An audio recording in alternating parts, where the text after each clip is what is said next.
मी आता आहे मीरा भाईंदर पूर्वेकडील काशीनगर या परिसरात आज सकाळपासूनच पावसानं जोर धरलेला आहे। तुम्ही पाहू शकता माझ्या ज्या डाव्या साईडला तुम्ही पाहू शकता मोठ्या प्रमाणात इथे एक वर्षा पॅलेस सोसायटी आणि वर्षा पॅलेस सोसायटीमध्ये मोठ्या प्रमाणात पाणी भरलेलं आहे। तर गाड्या असतील या पूर्णपणे पाण्यात गेलेल्या आहेत। त्याचबरोबर पूर्ण जो काशीनगरचा परिसर आहे या पूर्ण परिसरामध्ये मोठ्या प्रमाणात पाणी भरलेलं आहे। तुम्ही पाहू शकता इथे जे सकाळचे कामावर जाणारी जी लोक आहेत त्यांची मात्र इथे तारांबळ उडलेली आहे। पावसानं जोर काही कमी झालेला नाही।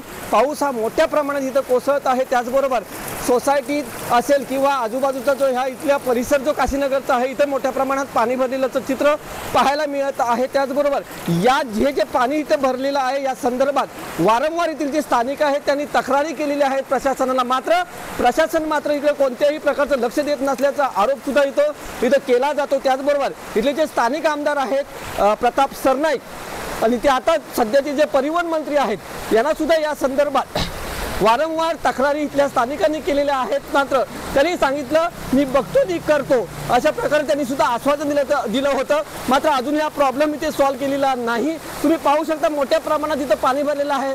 जे सर्वसामान्य नागरिक आहेत ते कामावर जाताना त्यांना सुद्धा या पावसाचा मोठा सामना करावा लागत आहे। त्यामुळे संपूर्ण जी सोसायटी आहे ही पाण्याखाली गेलेली आहे। त्याचबरोबर इथले जे नागरिक आहेत किंवा इथे जे आजूबाजूला दुकान आहेत त्यांच्यामध्ये सुद्धा पाणी गेलेल्याचं चित्र पाहायला मिळत आहे। त्यामुळे येणाऱ्या काळात हा प्रॉब्लेम हा जो आहे तो सॉल्व्ह होणार का आणि इथले जे स्थानिक आमदार आहेत ते याकडे लक्ष देऊन इथले जे स्थानिक जे आहेत त्यांना इथून दिलासा मिळणार का हे पाहणं आता तितकंच उत्सुकतेचं ठरणार आहे। मी वैभव गाग, TV9 मराठी, मीरा भाईंदर।